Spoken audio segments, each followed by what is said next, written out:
Welcome to Before the Bills, the podcast for those of us that feel like we've lost a little bit of ourselves as life responsibilities have piled up.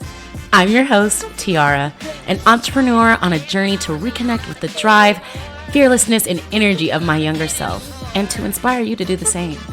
This show is about stepping out of the box adulthood sometimes puts us in, rediscovering your essence and unlocking the superpower that is uniquely you. Whether you're chasing a dream, building a business, or just trying to tap back into your bold, fearless self, this podcast is your safe space to feel seen, supported, and empowered. So let's break through those limits and reclaim the energy to live the life we've always dreamed of. This is Before the Bills. Let's get started. Hey everyone, and thank you for joining me. This is your host, Tiara McGee, and we are back with another episode of the Before the Bill podcast. Today, I'm so excited to have my dear friend, Erlesha Wicks, here with me. She is a veteran. She also is the owner of NewBQ Self-Love Experience, as well as Visual Vibes. And y'all, we're in for a treat. I cannot wait for you guys to meet her. Welcome to the show, Erlesha. How are you doing today? How do you feel? I feel good. I feel really good. I'm glad you feel good. Y'all, I really love this girl. My Aquarius sister. And we go back like, I think 7 or so years now. 6 years? 7 years? Seven. It's been a long time, but it's been the best time. Like 16, 17, 2017 is when I moved out here. So it had to be around like 2017, 2018, something like that. Either way, it's been a minute. And honestly, y'all, it's been such a blessing to be able to be friends with her. Like, getting to evolve together and see each other to just like kind of grow and mold and change is like been amazing. Yeah. And she actually just got married. Yay! How does that feel? It feels good. It feels like, I think the major difference is just you feel more committed. Yeah. Does it feel safer though? Yeah. Do you feel safer? I had a friend tell me that when they got married, that even the sex was better. It was like everything felt. It feels like this is mine. So like, I think this is really mine. So whatever we need to do for us to be to the highest part of what we need to have, you take that more seriously. Yeah, it's like different because like we really are committed to each other. Whoa, we got together. I love it, y'all. I love their love. So. What you guys just finished seeing previously was Lisha and I going thrifting at Goodwill, and it's a great time. Yeah, no, we actually really found some really good stuff. You guys will see it. So either if you're watching the playback or the full thing, you guys saw the really good gems that we picked out. But tell us why you wanted to go there. So my great grandmother, me and her were very, very close. Like, out of all the grandkids, it's like maybe 9 of us. I was about to ask how many. Yeah, I was a baby. I was her baby. She loved me so much. So, but we used to always go to like yard sales, Goodwills. There was our thrift store back home was called Hidden Treasures, and it was like our thing together. We get jewelry all the time. It was like local. Real local. Okay. Real local. But they always had little cute stuff out there. So it was just something that we always did. And when she had passed, I had left home for a while, but it was just hard for me to be down there. And when I came back, the one thing they had left from her things was her jewelry for me. Because that's what we always used to do. And she left you that. She left me. Yeah, that's beautiful. That's really beautiful. The where did you grow up? Chestertown, Maryland, girl country. Chestertown. So when you were there and you guys were, so would you say you kind of like were? She pretty much raised you too. No. She was just like, you just went over there like, yeah. Okay, same with me. Okay, so same, like we would go to my grandma's and grandpa's all the time. And my great grandmother passed, and my grandmother just gifted me her set of perfumes. So I was like, baby, y'all better look out. Yes, I was like, y'all better look out, baby. I got some Estee Lauder. Y'all scared of me. Okay, Mary Kay. Y'all better be scared of me. Okay, y'all wait till I turn 60. The grandma clip gotta be in there. Baby. But you know what? I feel like I can't even wear it anymore at 60. I'm about to be like dang near 80. Because like now everybody, like I feel like we're aging so much more backwards these days. like everyone's kind of just getting more and more. Like 50 looks like 30. It definitely does. You know what I'm saying? They not wearing white diamonds. But if you think about it, kids nowadays don't know those scents. Like it's going to skip our generation, so you'll be basically introducing it to something different. Girl, you smell good. Right? Okay, they look like that's a classic, baby. I love that. No, that's funny. No, grandparents are just essential. They really They're are. everything. So when you were growing, okay, so tell us a little bit about your upbringing. So you said there was like 9 cousins. You have how many siblings? It's 13 of us together. Okay. However, it's like step half. Yes. We're all raised together in some capacity. So yeah, there's a lot of us. Do you feel like you ever needed friends? Because you had all the siblings. I think about that. Like when I see people online who have like large families and sometimes they even like homeschool them too. I always think about that. Because I dated somebody who was homeschooled like majority of their life until like they were in high school. Oh, yeah. And like they were like... How was that? Were you able to see them? Like... No. Like we were met as an adult. Oh, okay. Yeah, we met as adults, but during their adolescence. Like in school. No, I was like, how does that? When y'all meet, like we ran into each other at the Sonic or something. At the grocery store, the old ass couple. Right? No, that would have been interesting. No, it was just interesting. They definitely had like different cues, basically. Like they didn't necessarily catch up on everything, but they did catch up because they did go to college and they did go to high school, whatever. But there was just. It's like there's like something a little like because they didn't have to be around a bunch of people. Right, I feel like they're more mature in a way. Kind of like just to themselves. I would even say maybe naive. A little naive. I can see that. But not like in a bad. You know what I'm saying? But just there's still some innocence. Yeah. There's like you didn't get exposed to as much. So, but yeah. So, but yeah. So circling back to you and your siblings. Yeah, how did you feel about that? Did you really like need to make friends? I don't think I needed to make friends because I did have a lot. Like at one point, it was 8 of us in the household for like the summer, but it was fun as hell to me. Like we'll go outside, we'll have like make mud pies, just be out in the yard. I was country, y'all. Same, baby, Mississippi, baby, please. Bug hotels, baby. Me and my sister just collected roly polies, ladybugs, putting them in the little. Girl, one time I came home from school and nobody was home, and I was like outside, right? I found a stick. Okay, with that stick, I found some string. Okay. That was in the garage. Got a hook from my stepdaddy's fishing rod. Dug up worms. And went fishing in the pond. Girl, why did I think that story was going somewhere completely different? Because what? I dead ass thought you was going to say that you took it and then you somehow broke and like fished it to get the door unlocked to get in the house. Girl, she said, F it. I was going to fish it. Remember you go 5 I was happy as hell. So random. My ass would be like, how do I break in? I'm getting like, in this house. Oh, yeah. I would be like, I need to break in. Like, get me in the house. I just have patience, man. This instant, get me in the house. I would have been like, what is happening? But how country is that? To be like, let me just go fishing. Can't get in the house? I'm going to go fishing. I like that, though. That's cute. So, how would you describe Lish as a child? A child? Yeah, like, how was she? Goofy. Goofy, laughing. And she still is goofy, y'all. She still be laughing. That didn't change. It hasn't. It's one of the things I love. I would say also, like, I was real passive aggressive. Like, okay.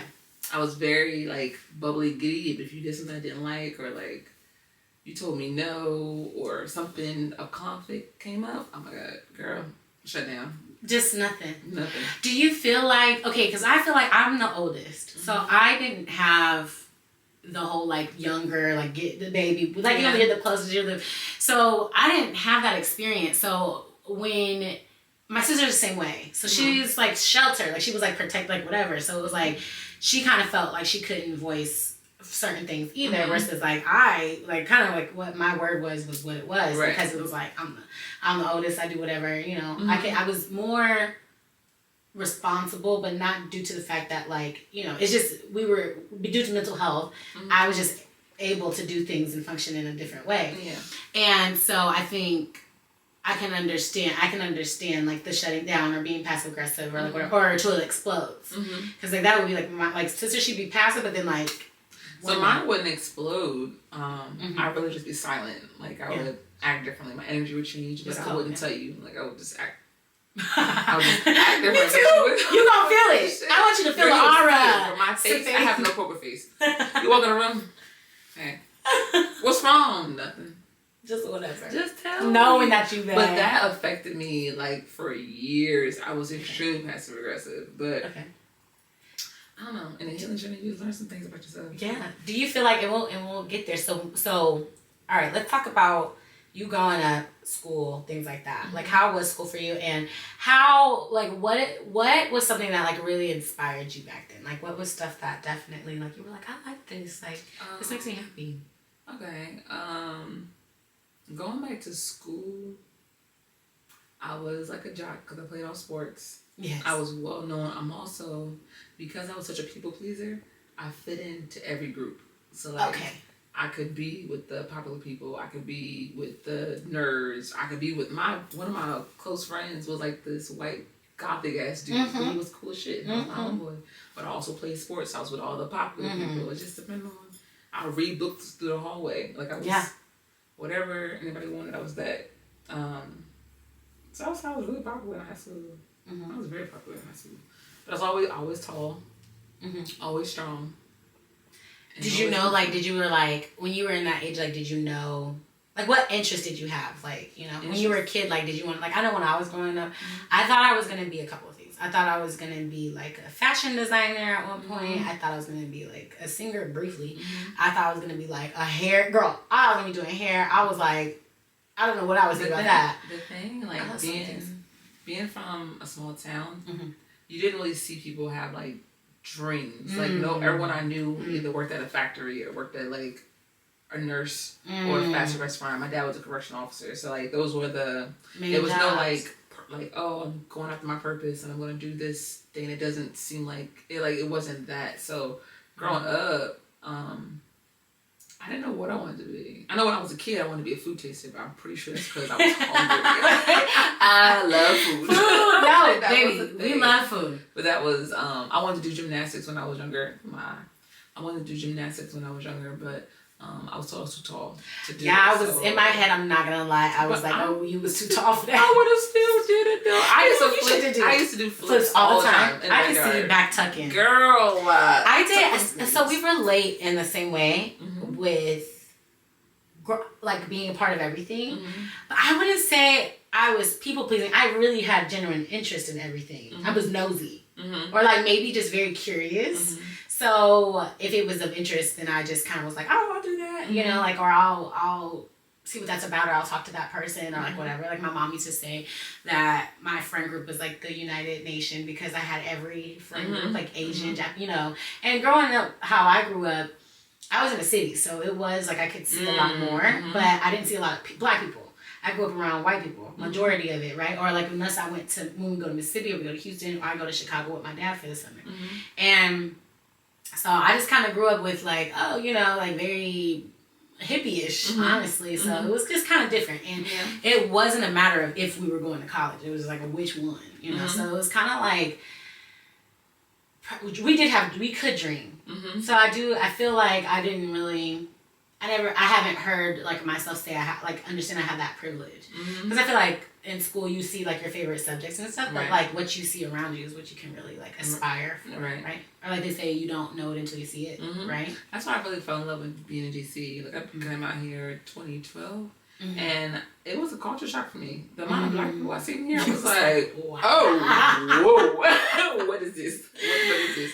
But now it's like, I see how important it is to be around as many black people who are out here, who are doing the things. It's like, back home you wouldn't see that. But we go out for different reasons. The cat eye, like the looking, it's no, I'm not saying it's no support, but like it's just a difference in mindsets that are out there that is here. Yeah. And it's also like timid, like even being from, like I'm from the South, so the mindsets are like, everyone who, like me moving out here as well, like is a big deal. It's like, oh my gosh. And then for it to be as long as we have been, right? Like they're like, oh my gosh, they really like did something.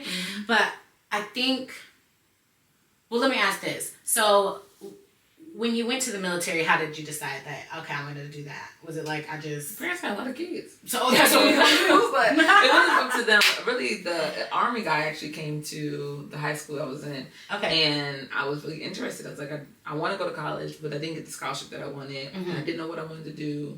I have a lot of siblings. They're going to go to college. So, like, I want to go there and waste money. What else can I do? So, because I don't know yet. I was like, okay, we can go to the Army. Okay. My dad's a Marine. So when I told him I want to go to the Army, he said, you will absolutely not. Yeah. You will either go to the Air Force or the Navy, or you're not going. And I was like, well, let's see what the Air Force is Yeah, about. let's look at the Air Force. Best decision I ever made. Okay. I love it. I technically would not know you if you wasn't in the Air Force. So I love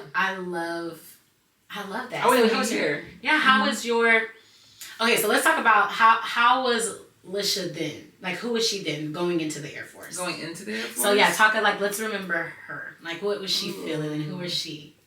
Because this one took a lot of like unlearning a lot of others, the one that we have present. So I want to get into like her. Different levels, different types. Because I feel like that's when really like pressures of responsibilities start coming on. So during that time, when I was new. I was from a small town, so leaving a small town to go down to Texas to be on a bus full of random people that I've never met my entire life, to leave home and like say I'm going to do this thing that I don't see people do. That was hard. That was really hard, but I felt like it's what I needed to do. Were you like partly like, because I know when I was leaving, there is like this scarcity of like, okay, the unknown. But then there was like more of me wanting to know. Yeah, I'm kind of like, more of me wanted to see what, because I was being called to it. I was like, I gotta get out of here. That's all I knew. I was like, I gotta get out of here. I wanted to make money. I wanted to travel the world and make money. And then have benefits and be okay. That's what I wanted. So when I joined, I just had that, because if I stayed home, like, what would I be doing? Yeah. And nothing fit to what I wanted to be. So I made the decision to leave. And I was scared. I was nervous. That version of me. Was it I would say even from whenever I went from Austin just to Dallas, there was a certain naiveness about me, because I grew up around a lot of more white people, and then Dallas was my first, like, I didn't know nothing about online shopping. I didn't know nothing about like wigs. I did makeup a little bit, but like, you know, it wasn't until I met Janice, my best friend, my roommate, that I got put on to like all this, you know what I'm saying, all these things. Yeah. And, you know, I always had interest in them, but my mama never wore makeup or did anything like that. Like, she was a tomboy.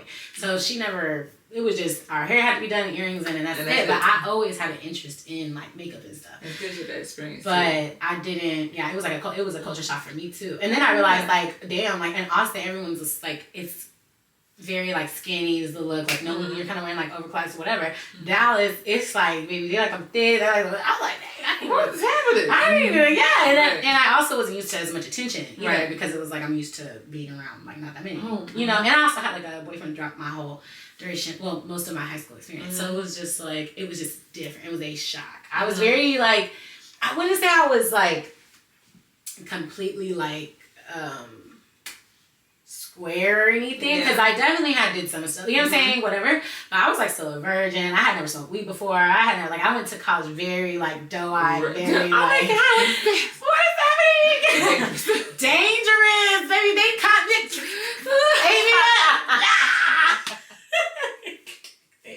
They tagged me. Girl, I'm telling you, it's enough for you to be like, oh my gosh, what? So but yeah, so sorry, so go ahead. It was, I mean, I feel like I was naive as well. Small town. I never really been around that many people who were also doing great things as well. I just feel like I was just ready to see the world, see what was out there, because I knew it was more outside of where I'm from, and I felt like I had a determination to find out what that is. And then seeing like the guarantee of like benefits and what it could do for me, I just wanted to take that leap and go. But I was scared. I was naive. I was trying to fit in. Yeah. But also like, I don't know. I feel like I was stronger back then. I feel like there's a certain level of confidence that was like blind, because I was from a small town, that I was like blind to other factors. Outside factors, really. Do you feel like at some point the other factors did get to you? Like, or like, and then kind of like just what that looks. I feel like military, I'll say this. It's two things that I kind of know. I feel like it's worse when it's the double. Military and then queer, I feel like the emphasis on like body is insane to me. Like when I was dating a military person, I I just felt like I had to be working out all the time, or like that things had to like, and even when I was joining the community in that way, I was like, it's very aesthetic based. Despite like you're supposed to be like this free, this present, it's still very heavily aesthetic based dynamics to be in. Like so, like I don't know though because it was never supposed to be free. That was never These are the rules you follow. Yeah, that's it. Like now they're getting more like, okay, you wear a ponytail now, or like you can wear different color. Like it's different things you can do now that you wasn't able to before. But there's a level of structure that I think playing sports, it kind of prepared me to have to deal with that. And then I also have like prior military in my family, so like one thing I kept getting told was play the game. Yeah, I just play the game. So like throughout the BMT experience, where like yelling at you and everything, I just went inwards, and I'm already a person used to that because you was like, I'm trained. I don't like conversation anyway, so like, I'm just gonna be whatever. Girl, I'm inside. I'm trained. Girl, my ass would have been kicked out. Would not have been there at all. I'm 3 generations. Oh, my dad, both my grandparents and my parents went, but they raised me to have too bad of them. Yeah, my fuse is like. I don't know about all that yelling in my face and stuff. I mean, I probably, if I had to, I would do it. You know what I'm saying? You, if you have to do it, you have to do it. But I just know, like, I wasn't. I don't think I'm Army strong, baby. I don't think so. It wasn't my thing anyway. So anytime I got to confrontations, like I try to like ease out of it. Just like I would smile at it or like whatever. Those slide marks. I wouldn't. It's almost like I was. And how old were you too? By the way, when I went in 19. Yeah, I was a baby man. But. You did get to travel the world a lot. And how was that? Like, I feel like that's like, as at that young age, I know whenever I first started traveling, I feel like I didn't start travel until like 2021. But like, even when I had that first experience, it was like. It shapes you a lot. So like, my first base was in Germany, and even seeing how they lived over there, it's like, you just see a different dynamic of people. You just recognize the holes in the stories that you've been told your entire life are about places in the world, because a lot of places are like absolutely beautiful, absolutely amazing, and the people are just nice. Yeah, it feels, and the culture differences, the experiences. Like, do you feel like when you travel, like you don't have as much anxiety as being in the States? Yeah, I definitely think that. But also, I feel like a lot of the anxiety people have when they leave the States is based off of the media that's being showed, or like the things they're told. So like we grew up watching freaking commercials with little African kids starving, and then they're like, "Oh, I think that's sad." Yeah, and you're like, "Oh, Africans and TVs." I think it's opposite for me. I feel like where we live is horrendous. Like so for me, I'd be like, let me. When I leave, I'm at such ease. I don't even need to smoke. I can't most places. So it's like I be realizing like I've been out here for a week and have had no like it's just calm. Like, you know? And I realized that. I feel like I'll go with me when we go back talk about like the body. Because for me growing up, like being in an environment that was very predominantly white and all the girls were like thinner and things like that, and I was on the more thicker side, but at the time it was like that you like small still chubby. I went through a lot like of mental just like I just didn't like myself, you know what I'm saying? I always thought I had a pretty face. I always have felt that. But I was just chunky, so yeah, okay, first of all, this always sad. But I knew that I was chunky though, so you couldn't even see no features, girl, because I was like, Lord have mercy. But I was still, but we don't really know about like baby weight and all that. At the time, you're just like, you know, whatever. I just want to like look like everybody else or wear the things or whatever. So I remember my mom sat me down one day and she was like, you know, it's like, you're beautiful how you are, but if you want to change something about it, then we can do that, you know. And I remember being like, I want to do something about it. And that's when I got introduced to working out and things. And I was in sports, and then I was in band and like all these other things. And like it started like, well, not that I was in like this teen fat camp. That was the actual thing. I thought that was a story. Y'all at YMCA, I was in this little like it was called TNT or something like that. But I remember doing it, and I was just like, I was serious about it because I was just like, I do not want to be like a camp, girl. I mean, it's not like I wasn't gone away to a camp, but it was like I would get dropped off for the sessions like during the week when it was the TNT days. So I would go with my little t-shirt on, baby, and have a ball and have to work out. It was what it was, like, you know. But when I got to high school, I grew like taller and everything kind of little, you know what I'm saying. But that had always been something because of the environment I was in. It was just like a small thing. I didn't really start accepting my body until I got into college, and really not until after. Yeah. Not until probably like when I got my grown woman weight on me. Like probably like around 25 or so. Yeah. I was like, oh, stuff is starting to kind of like, okay, we get, you know. Girl, I had no booty at one point. Like nothing. It was just hips. Yeah, hips though. Always had hips. So I didn't have nothing. That was nothing. And then eventually like, and I'm like, okay, we didn't really have to do. But baby, there was a time I was like, I will go. I wasn't too proud to go get a goddamn ass. Girl. I was not. I was like, girl, I don't got nothing back all here. All my life I said, baby, please. Okay, but I'm glad I didn't, because could you imagine, like, girl. Oh my gosh, I would be looking crazy. So I know when it comes to like how I felt back then. So all my sisters are short. All my sisters are short. All my sisters, they are. Majority of them are like super light skinned with like a variation of hair. So and like more dainty. Where like I was always the tallest. I was brown skinned. I was strong as hell. I can race anybody and I'll probably beat you. Like I was all these things. And more outgoing. Yeah, just sports wise. Yeah. So like when it came time to growing up, I was taught at a young age that I need to be more feminine.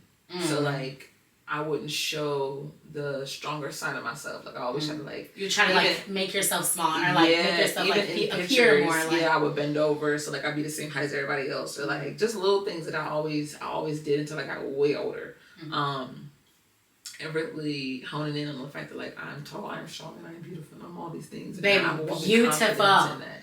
Thank you. But it was like it was hard for me to get to know that being where I was at, like at that age. So like leaving home and then meeting friends who like were the same height and they're brown skin and they're beautiful and they're walking confident as hell. I'm just like, it was all these things. So like I think that was some of the beautiful moments about like leaving home. You really get to meet other people who also become family. Yeah. Like, you realize that people outside of your actual family can show up for you in ways that are like astronomical. They're your chosen family. Yeah. Like literally. Like I can completely understand like that feeling of like finding a tribe that really allows you to be you authentically. I think I've always valued friendships because my home situation was always like kind of I couldn't just always just be like relaxed or like myself or like whatever or like just playful or goofy. So I think I always have made sure like if I choose to be your friend, we're gonna be friends. Like and I mean it now, and I'm willing to go through the ringer with you. However, within reason. You know, before I think I would just before I think there was like passive aggression, but I don't even say aggression. I think I just didn't allow it to really like bother me for real. Like I'd be like that was annoying, but like. Whatever. Like, you know what I'm saying? I didn't really think of it as, like, this whole thing. I probably was more like a build-up. It was more like probably like a build-up type of thing. Or if they did something really bad, then I had to. I think it's passive aggressiveness. I think it's just, I don't want to deal with those emotions. So I kind of like, whatever. Or if I do deal with it, it's probably going to be, like, on a whole nother, like, or is it, sometimes I also have to think, though, because for my younger self, I would catastrophize things, though. So I really did have to sit and think, like, is this really that bad, or is this really, but then once you start dating, so like you get gaslit and like whatever, all those things, right?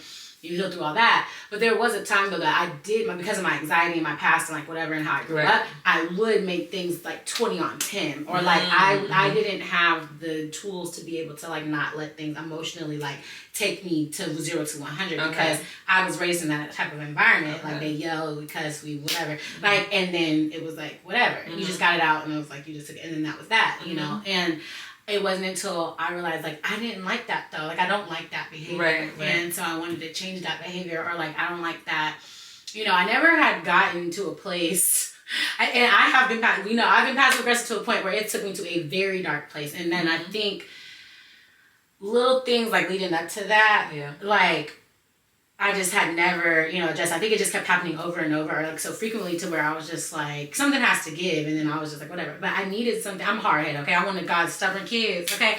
So sometimes he has to really knock me in the dang head. Learn the same lesson. And I'd be like, okay, I won't do that no more. Ever again. You don't have to worry about 1 year later, well, depending on how extreme it was, you won't catch me doing this shit again. But some stuff, it's like, okay, but like, maybe you know. But then it's also, I think with age and stuff, just kind of I have time and stuff. Yeah, probably so. Yeah. It's natural. Yeah. So Okay, so you go through, you're in the military. You were in the military for how long? 11 and a half years, almost 12. Do you feel like that was hard to like let go because it's a part of you, right? Yeah, I grew up in it. I mean, I joined when I was 19, leaving fresh out of high school. Like, I graduated in July. I was gone by February. So, shout out to Arby's for holding me down. Okay. That's what I'm saying. But okay, our mama love Arby's. Listen, the horsey sauce, forever close to my heart. Forever close to my heart. But it was just like, I just wanted to, when I finally got the chance to like get out and explore, just seeing the world, doing the things, it was the most important decision. It was the best and most important decision I've ever made, especially for that time in my life. How do you feel like you evolved throughout the military time? Girl, that's a lot of people. That's a lot of variations of this one right here. I feel like, give us like intro you, mid you, and then towards the end. Intro me. I would say I would use naive. I would use confident. I would use how should I describe you, girl? It's herself. Just very herself. I used to wear like different color wigs all the time, girl. I remember your 27 Listen, had cheetah print, zebra print. I was known for having some type of animal print or wearing some bright behind color. Still goofy, still the things. I think when it came to me and like love and relationships, because I dealt with family for so long, I didn't really know how to have an actual relationship outside of that. And trying to get that person to understand you, or like trying and not even knowing where they're to begin with that. People pleaser. So like, I can't use people pleaser on that. Well, no, I had mad anxiety. Yeah. So like, the way that you when it came to confrontation and things, or like you would ask me how I feel, and I will be screaming it on the inside, but I can't. I'm looking at you, but I'm screaming in here, but I'm just like, it's a wall.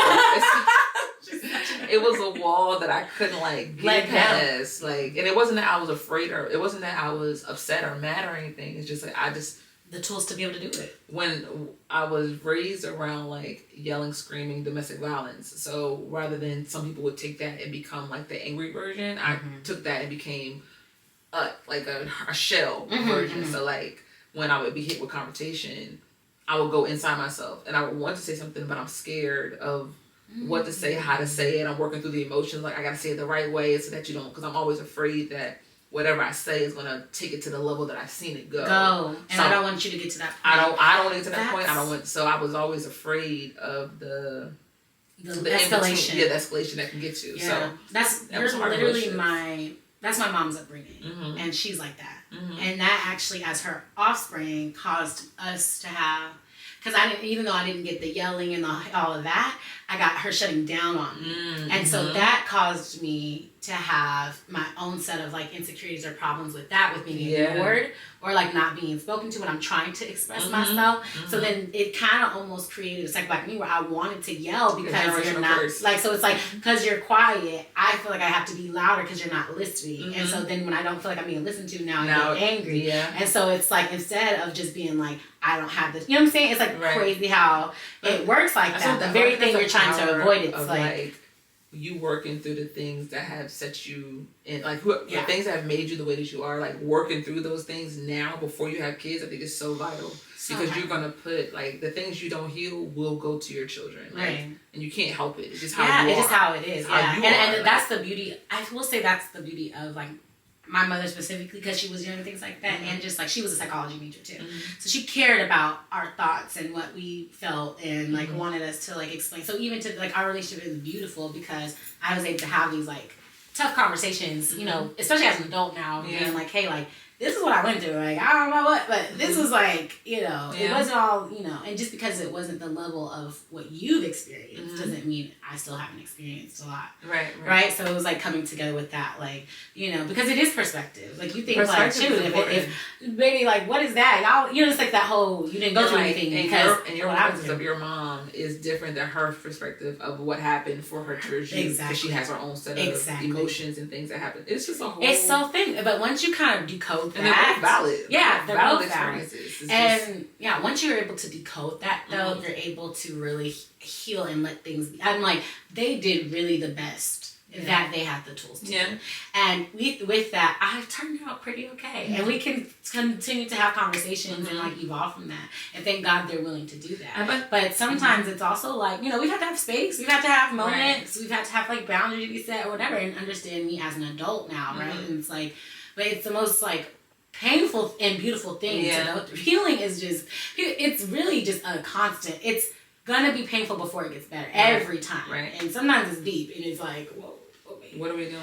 Yeah. I think even still, like, getting to the portion of, like, putting our parents at a level of, like, yo, I see where you come from. You actually do have to ask the questions. Like, there is a reason why your parent parented you the way that they did. And it's not giving an excuse to how they acted or what they did or whatever circumstance that is.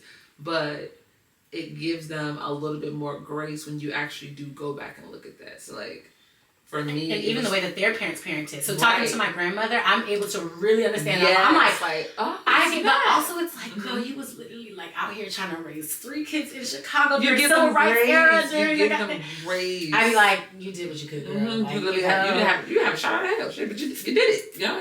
I wouldn't be able to if you did it. You know, I don't take it lightly, and so relationships though, like circling back to that, absolutely, I think I would mold. I would be quiet, or I would try to just please. Yeah. In relationships specifically, I think I didn't do it as much with. I had better boundaries for friends and like family or whatever. Yeah.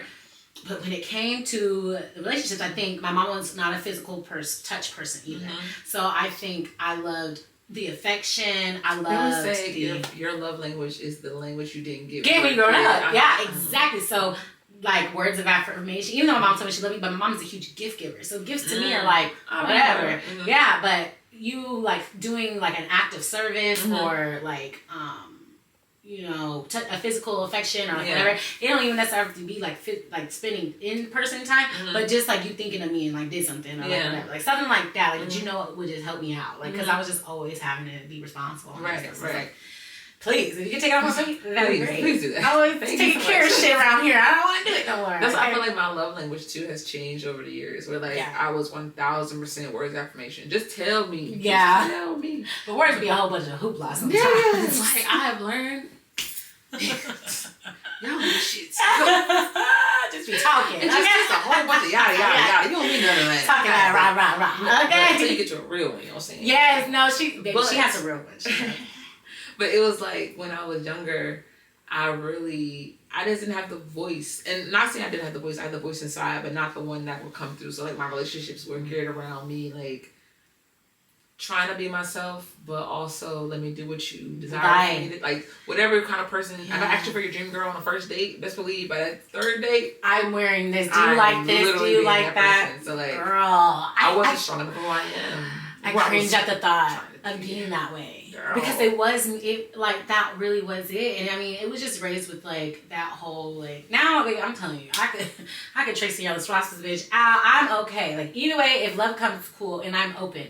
But the thing is for me is like I'm in such a place of self-love and like if you don't like it around here, you can did. You know what I'm saying? As far as like I'm not going into that appeasement because every time I do that I end up feeling like just awful. You know, I just want to be myself. Like I'm like, and I know it's possible because I have so many relationships in my friendships that allow me to be myself in like all facets and like grow and like whatever.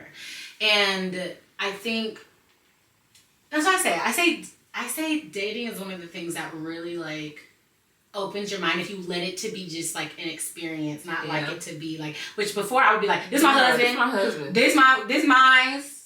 What do you mean? It's wild. Like we're love. Where are you serious? I met you yesterday. You serious? You're the love of my life. What's your name in my notebook? Versus, like what? What? The signature is drawn. The house is bought. So like, the kids are named. They're here. My kids are named. Please be for real. It's wild. Like, I was still a lover girl. Same. I mean, I'm still a lover girl, but not like that. Now I love me a lot. Yes, it's a big difference. And I'm a lover girl to like those that love me. Super lover girl. It's a big difference. But too. Not at all when it comes to like these dynamics. I think so. You said like that was like mid you in the military. So we'll get back to that. So the first person, the beginning of you. That was beginning of military. Beginning of the military, right? And it was like, you're naive, but you're like confident, you're bold, you're like, this is just who I am because I don't know no better than that. Like, this is all I know. Then comes the noise. Girl. Then comes the noise, and you're like, I need to look this way, I need to be that way, I gotta be all the things. So how did that happen for you? I would say mid-military was me, like 25. Yeah. 24, 25.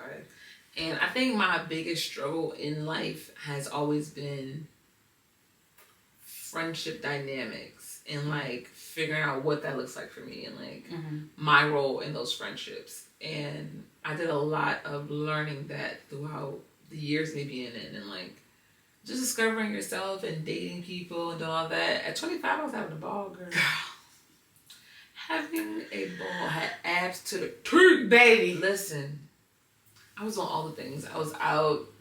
We were here. I stationed in Andrews and like just having a good time. But I think that when it came to my relationships were always a struggle. So like I feel like each relationship that I had, I was learning a new version of myself, and those were the things that like shaped me changing in a lot of ways. It wasn't like environment. So like military career wise, I was changing careers. I was a cop at first. And then I went to be like a Raven, which was like at that time similar to an air marshal for like the top 5. So like that was the thing. And then I changed that and went to flight attendant. So through those transitions, I was witnessing how God has me. Yeah. And like even when the odds were bet against me, came out winning every time. Like so, like I seen from a young age God having me and me experiencing favor in my life. So I think during that time, even the relationship sides was still like figuring that stuff out. Me personally, I had gained my confidence back because between the middle and the beginning and the middle, you learn a lot. Yes, like, those naive ways, you're not really naive in the areas you used to be. So no, you can pick it. You see, it's a pattern. Yeah, you start realizing like, damn, I keep doing that, or you start realizing like, damn, I keep attracting that, or like, damn, like some you like, wait a minute, right? Why do I keep? And it's like you got to turn it inward to be like, okay, what is it about me that is sending this energy to attract this type of energy? I didn't even get there until like 2020.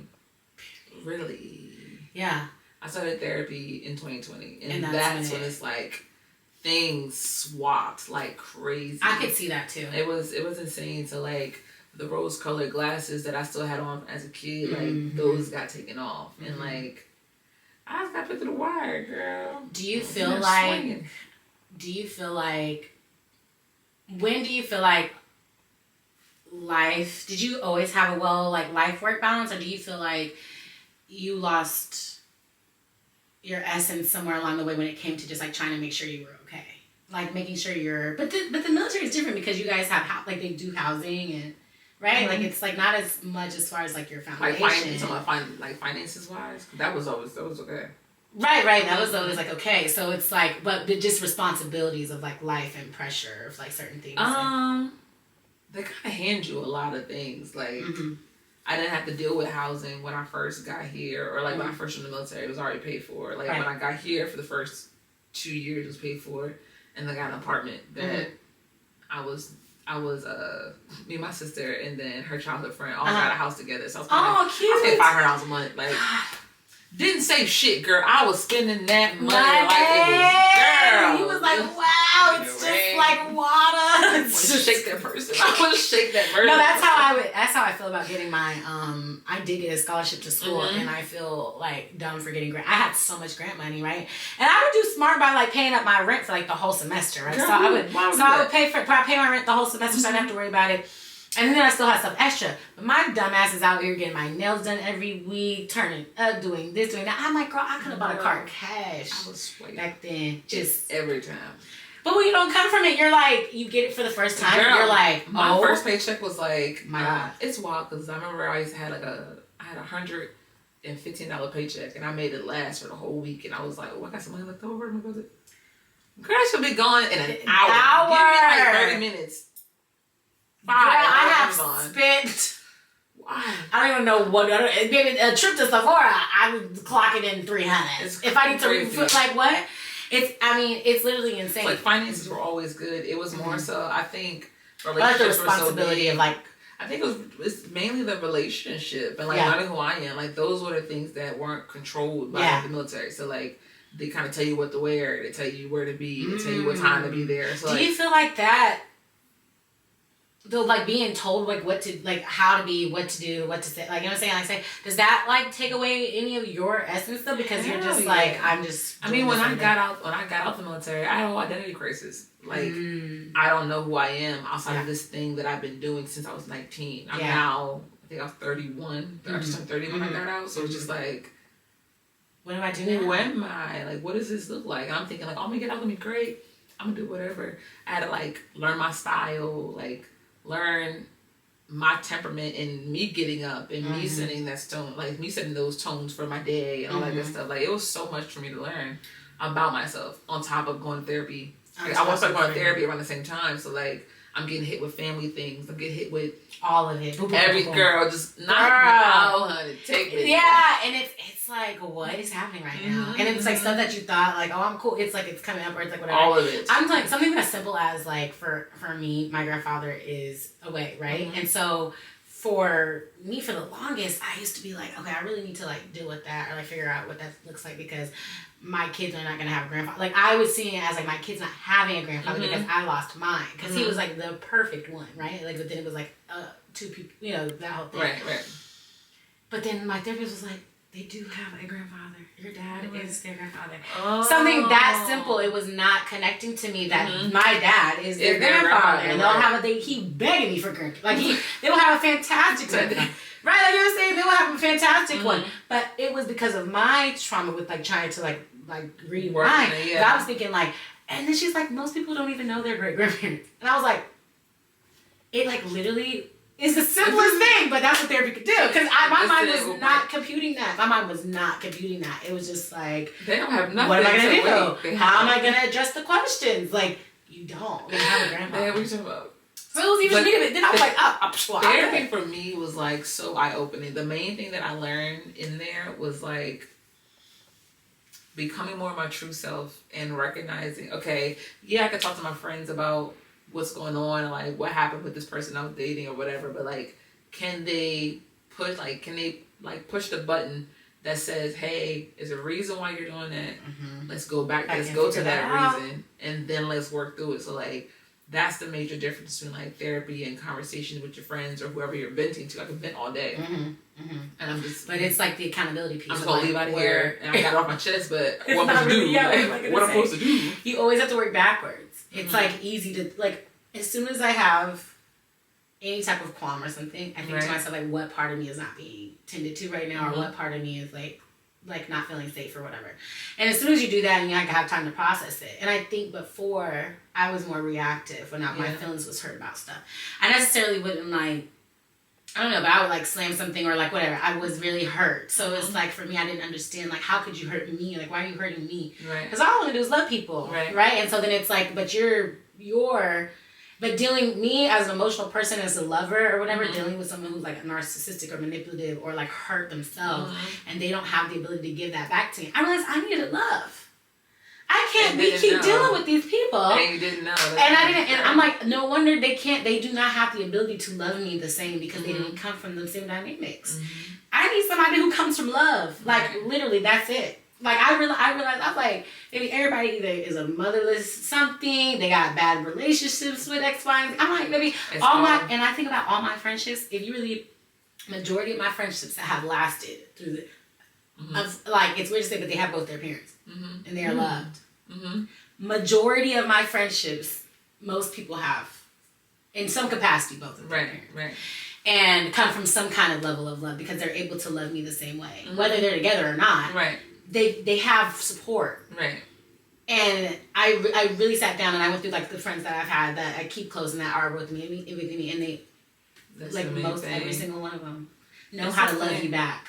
It didn't click until like one day I was really thinking about it. And I'm like, most of the people that leave or don't have, it's like they have some kind of issues with something. Like and so and they don't know how to like take it with, they don't know, like they don't have the tools to be able to be like, you know what I'm saying, like yes we go through this but we still like regardless of what my family went through and the drama and the bullshit it all was, I know at the end of the day if something were ever pop off, it was us. You know what I'm saying? We all I hate you right now. Nobody better touch you. Could get into it right now unless somebody says something. She would. Right.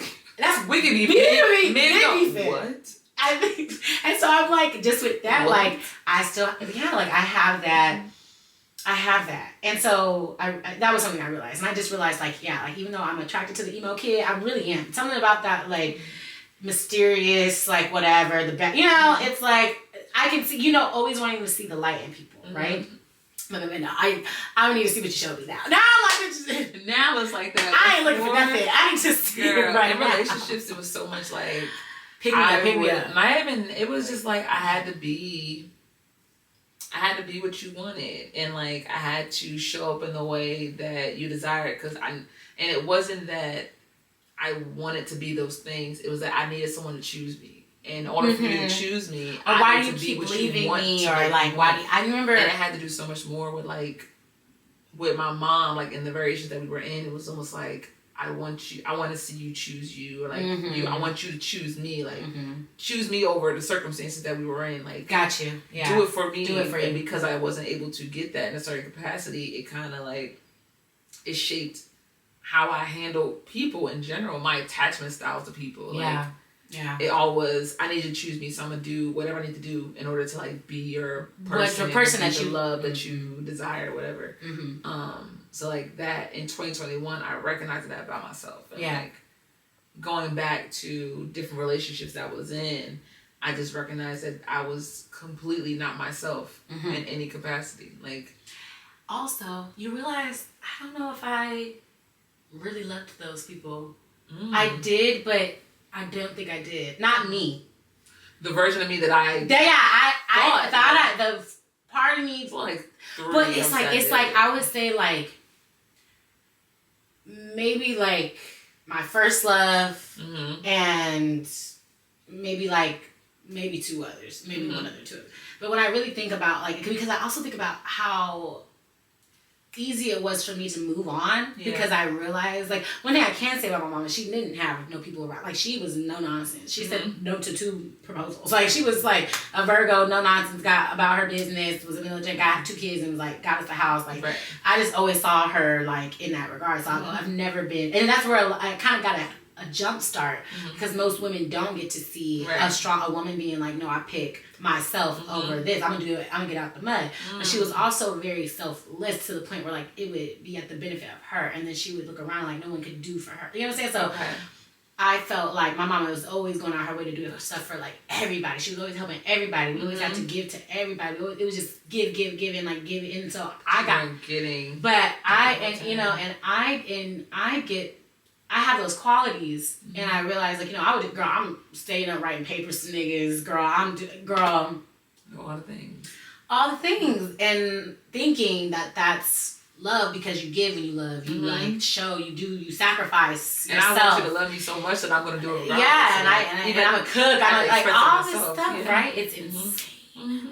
And I think moving here was like one of the best things I ever did for myself too, because Texas is a whole, like I'm from a very southern family, Mississippi and all that, like it's, where's your man, it's all that, right?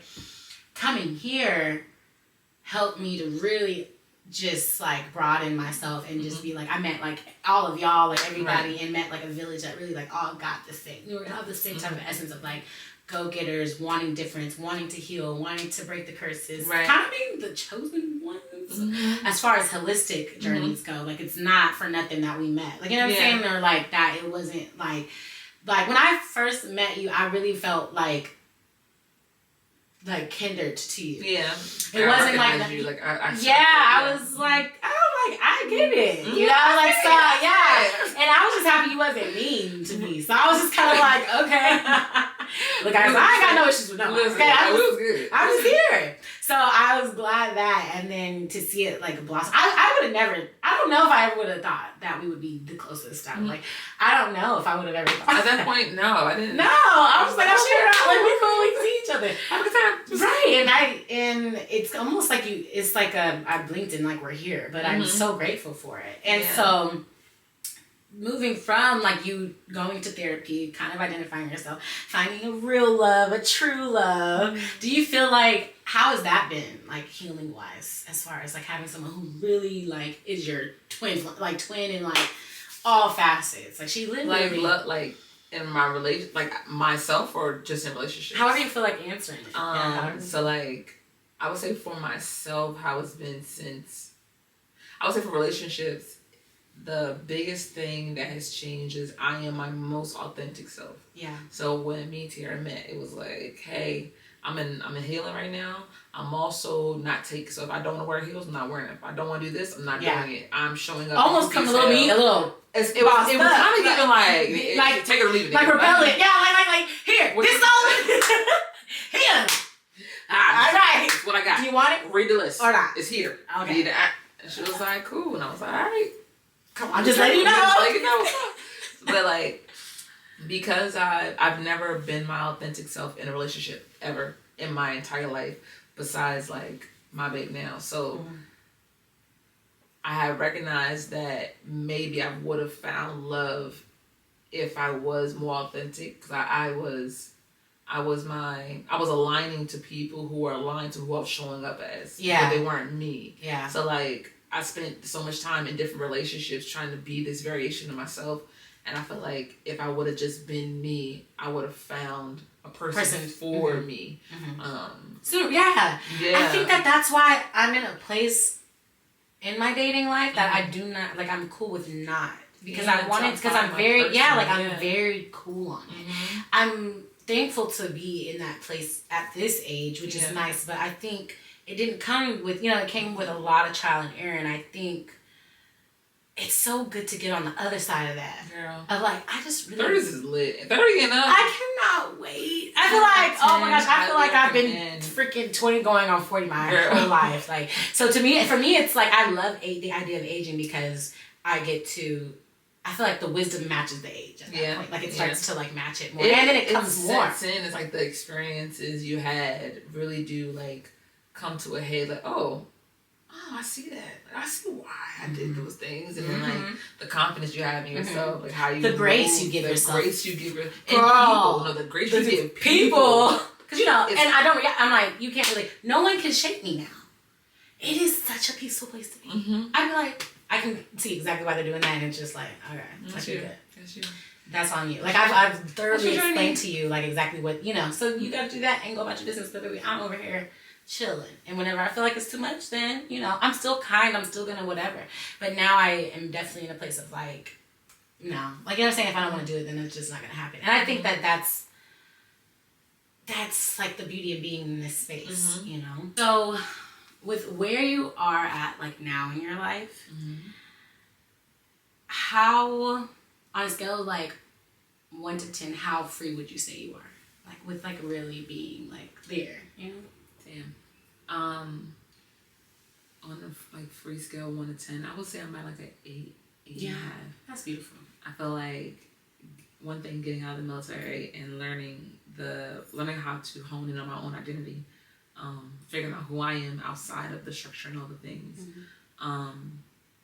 discovering my voice, discovering my purpose, walking in that purpose, getting closer to God, realizing the value of friendships that I have around me, how to be a better friend, how to be a better person. I feel like it's just been a hard, lonely, but bittersweet, beautiful journey. So like, it's a lot. No, I've seen it. I've literally a lot of chapters, seen and grown up too with you, like in the same way. I feel like that's one of the beauties of like having friendships that are equally yoked or aligned, because you all are kind of transforming in similar ways. Like you don't feel like, I've never felt like you've had to like drag each other up. You know what I'm saying? Or like it's always just kind of like been like made sense. And I really appreciate those types of dynamics because you just get it. Like it's like people that just get it, and it's like those type of relationships come like far and few. So when you feel it, it's like I really hold it close, and so do you. And that's one thing that I love. Like I feel like like when it comes to friendships, it's very, very. I take them very seriously, and they're very important to me. So like when things happen, but I don't necessarily think it's really the friendships. I have an attachment to people, so. That could be a good thing, or that could be a bad thing, depending on like the person or the situation you're in. But now it's like, because I place value on being my authentic self, I'm authentically meeting people who are also themselves, and people who aren't we kind of fall off. They don't know where to, because they don't know where to be in your life or put you, or you bring out, you're so authentic that it brings out their insecurities, or it makes them feel like they are not. Like you will start to make other people feel bad about themselves because you're just authentically living your way. And those people do need to go, that means they need to go find their own journeys and stuff, because it's like, you know, I can't do anything about that. I'm going to continue to evolve. I'm going to continue to get better. And my mindsets will change on certain things. And like either you allow me to change as being in your life, or we don't have to be in each other's lives. And I also value the intentionality in people and friendships. I think that's like really big. Or like the showing up. That's like, showing up is huge for me. It's a love language of mine. It's what I do for others. It's like I value people who do those things. So I've been learning that I was never asking for too much. I was just asking the wrong people. It's not too much. It's not too much. But you also have to. But sometimes I was too much. I did have to check myself a little bit. Expectations are crazy. Okay. Sometimes where. But really, it's like you really have to like just put out there what you want, but you gotta make space. You gotta make space for things. Yeah. So like, my attachment style was rooted in trauma. So going to therapy for those attachment styles and like work through that, it's like, even the Bible, it says, like, my homegirl told me this yesterday, she was like, even God says, leave them in the dust. Like, when I move you from people, leave them in the dust. Leave it, don't took back. Things for you. Yeah. I have things for you. He's never given me anything less. Than like, what than I want to let go. And, like, not even lost, it just left out. So, ever. Like, in life. Person, it's just another situation, no matter what it was. It's just another part of I think when you really learn to really let go, right? Like, I'm like, baby, understand one thing. We are in the middle of space floating on a rock right now. If y'all think that this shit's supposed to make sense, it ain't. So I'll just be like, baby, I'm in a simulation and I'm gonna just play my role in this simulation. Like, there's literally a whole underworld we know nothing about. Like, the dark web is an entire whole other ecosystem that I don't want nobody. You know what I'm saying? Like, I'm like, I have no idea. Baby, I don't know what's going on in my head. I just know what's on this level in this simulation. I'm gonna do the best time. I'm gonna do the best I can right here, okay? And so I absolutely love that. I want to say that, like I said, being able to like just like be a part of your journey and like just see all the wonderful things, y'all. She is like so talented, like, and I love her creativity, and I always have loved her energy and her positivity and how she brings people together. I see a lot of myself in Lish too, like, so I always felt safe in our dynamic. So I really want to emphasize that exactly how she sounds is exactly what it gives, and I'm just like couldn't be more grateful to have spent the day and have you on the pod. I really love you so much. Yes, so y'all, before we head out, like I was saying, Erlesha is maybe a boss babe. Okay, so she has a couple businesses. One, which is really beautiful, if you want to kind of talk about it, it's Newbie Q. And tell us a little bit how you got to that point with that business and what to look forward to. So Newbie Q started out as a clothing brand. It actually was a fitness clothing brand. It was cute too, y'all. I bought the first outfit. The sets, I had them for like 5 years? Yeah. 5 years now, still wearing them. Okay. I did what I was doing when I was doing it. But it was like, I recognized in the midst of me having those clothes and things, is like, I do events. My other business is event planning company, so I've always been my businesses were geared towards like decorating, right? But I recognized throughout me growing that my purpose was in a lot deeper. So like, I don't want to necessarily decorate. I want to, like, how can I make you beautiful from the inside out? So like, and then Newbie Q became Newbie Q Fitness. And then it was like, okay, what do I want to just gear towards working out, or like, how can we heal soul-wise? And now it like transformed into Newbie Q Self-Love Experience, which has become like a series of events geared around self-love and women empowerment, and like, how can we be transparent but heal together, and just creating community around that. So it's just been a beautiful journey of just like learning more about myself and seeing how the more that I heal, the higher it's like the more I'm diving into my purpose, and I can't get to these levels of myself until I heal certain versions of myself. So just witnessing that in my own journey, and just I just want to bring people together, and I want people to learn how can they become their highest version of themselves, or just find community and people who want also to grow in certain ways. So that's been beautiful. It has, y'all. I've attended pretty much every event, I think.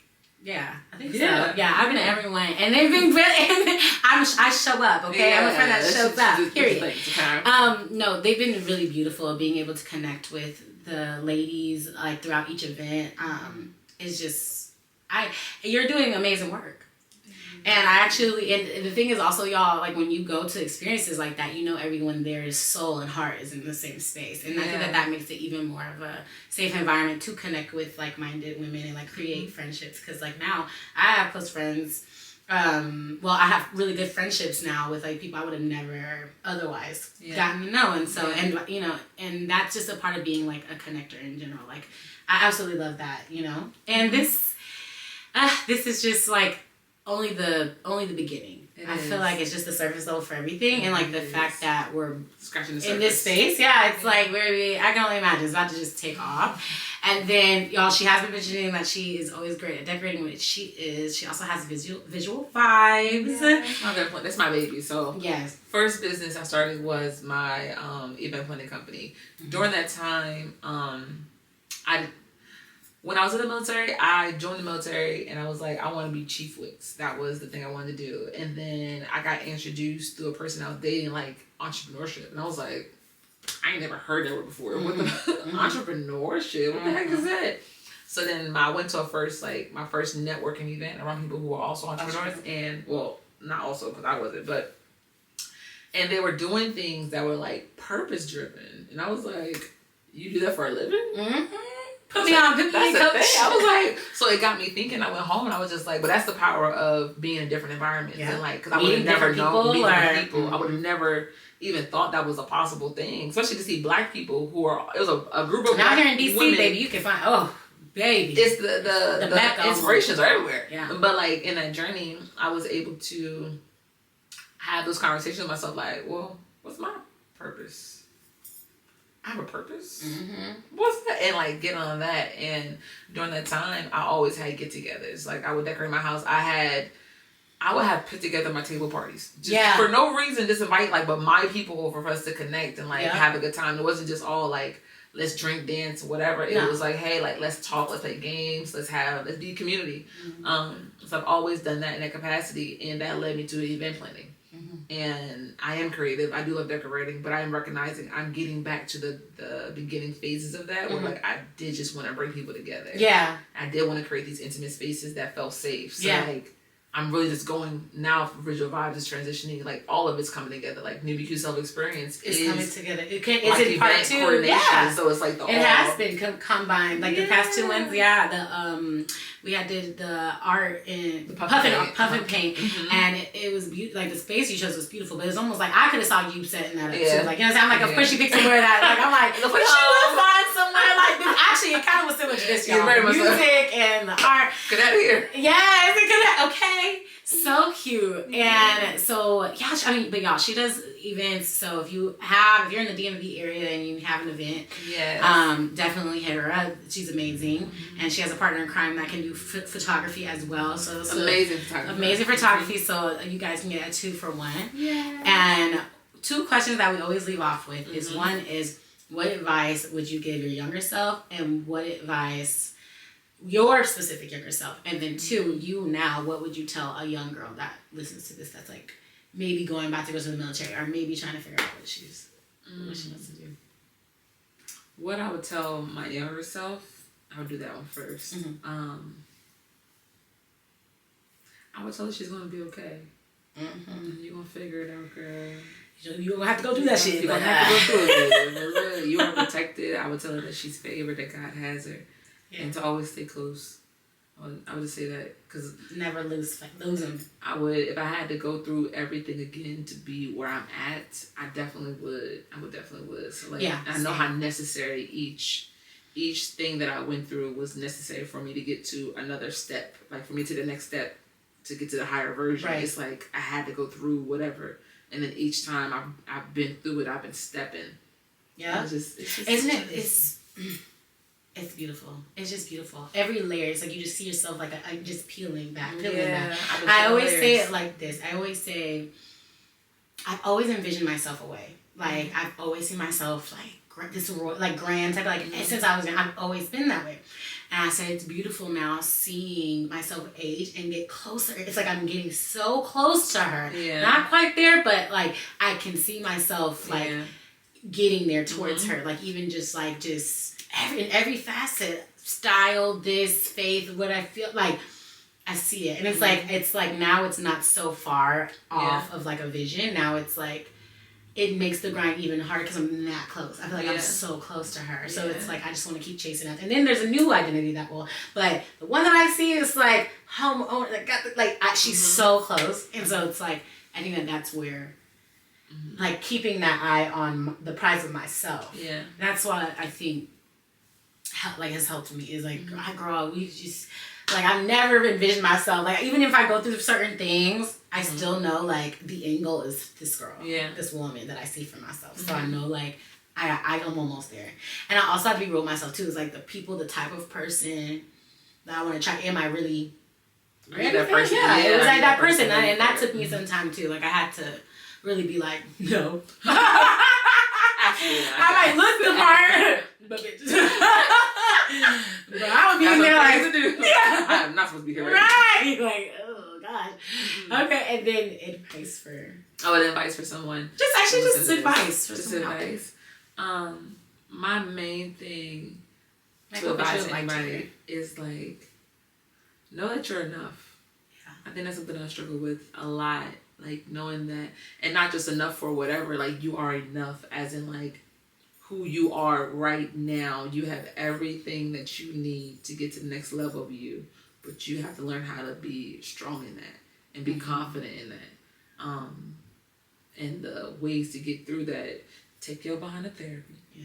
Boundaries. Look, boundaries are y'all. When I realized no one can do to you other than what you allow them to do to you, baby. When I heard that, it was a game changer. I said, you mean to tell me I've been doing this to myself? Listen, you've been in control the whole time. I said, you mean to tell me it's my fault? Yo, when it was just like, so I broke my own heart because I stayed with the person that showed me what they showed me what they were in the beginning. I said they weren't, and then I stayed, so I put myself through that. It'll make just you not do it again. The same result. My God. It'll make you think twice. Girl. When that really hit home, I said, bruh, this is a game changer. At that point, I said, all fingers. It's me. All fingers. The problem. It was me, y'all. It was me. It's showing you something about yourself. Everything that you go through shows you something about yourself. Every single little thing happened for a reason. I had to let go also every of single thing. Control and also like. Not necessarily expectation, but like thinking someone is thinking that person is specifically. Now I just kind of let it be what it is, and like if it work, it work. If it don't, but I don't have. It's like you gotta earn it. Yeah. Before I would just be an open like, but everybody don't get to know this love. Okay. Anybody, I was like, I want to love you. I want you to love me. And now I say like, give an Akon. Even for the last even for the last 6 months, I say 6 months to a year. The last 3 years specifically have been such a transition in my friendship specifically. Like I've had 3 casualties. Girl, it's been like I feel like God has been stripping away the people that I had crutches that I needed to stand on my own. And I wouldn't have been able to do that if they were here in the capacity that I was. So having to go through that's why it got lonely, because the things that I would lean on when I was going through, they weren't there anymore. I'm just like, I gotta face this by myself. God, it's just me and you. Mm-hmm. What's this like? It's a little. Well, hello there. Well, hi. This is me. But it was such a girl. It was crazy. So that alone was super heartbreaking. And you just, I think in this age that I'm at now, I know that people are aligned to who you are becoming and who you are. And just because things do not align anymore, there's a reason for it. And there's some growth that needs to happen in either yourself, not even yourself, and y'all both need to grow in certain ways, and y'all can't do it at this chapter. Not necessarily saying that future chapters you cannot, but right now y'all need to become. Y'all have to be whole separately. Yes, and that's really where it's at. I can't make I cannot make you happy.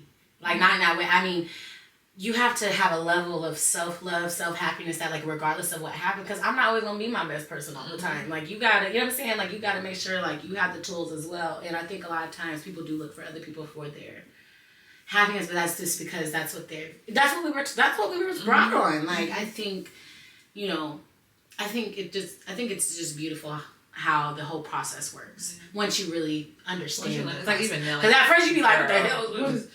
Get me out the simulation. Even like growing up, I didn't grow up in a family that was like talk about our feelings and stuff. It's just like something happened. Okay, it happened. Be upset. Let some time go by.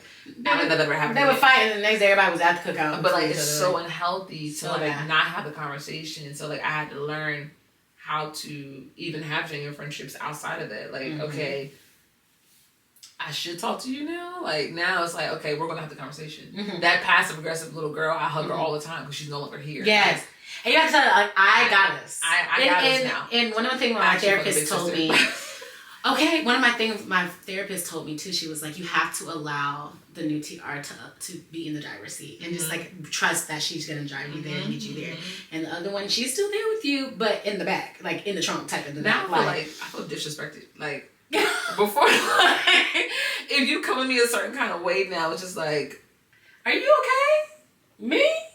What made you think you? No, I always say I'm this. The big sister of my little version of myself. Girl, I always say this to myself when someone tries me or like asks me like does something that's like I'm really confused how they got that friend. I go in the mirror and I be like, sometimes I be like, what made you? I said, no, I really be saying that it is.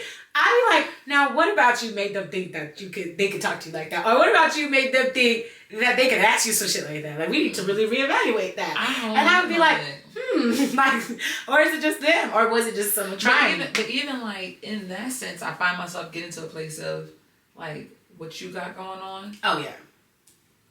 Like it's something like, and I recognize that I really made a change. I've never been like a road rage type person, but like, say somebody cuts me off, my first thought was like, well, you know, I'm just sometimes. Yeah. I don't get. I really. Or somebody's flicking me off for some reason. I play devil's advocate with myself all the time. Like, well, it could be, you know what I'm saying? Like, or this could be worse, or like whatever, or it was I immediately take accountability. Me losing glasses, losing this, well, I should have been more responsible. Like, I just take my L and I move on. Like, I don't get upset. I don't want to curse the world. I don't want to be like, whoa, it's me. I just be like, damn, I took a L. That's my bad. I should have been better than that. And go about my business. And be like, well, I'll have to work and get that stuff back. But if not, then, but at least I had a good time. And that's what I think about. I think about I'm blessed though, but you know, whatever, you know. But overall, I think that your growth is something very like inspired. I'm really proud of all of the ventures that you have, and I really just can't wait to see what happens and, you know, to more years of our friendship. I really love you, and thank you again for being on. Thank you for having this. I'm proud of you. I'm so proud of you. Even the concept is like super amazing. Like, thank you. And just imagine the amount of people you can have on here just to speak about their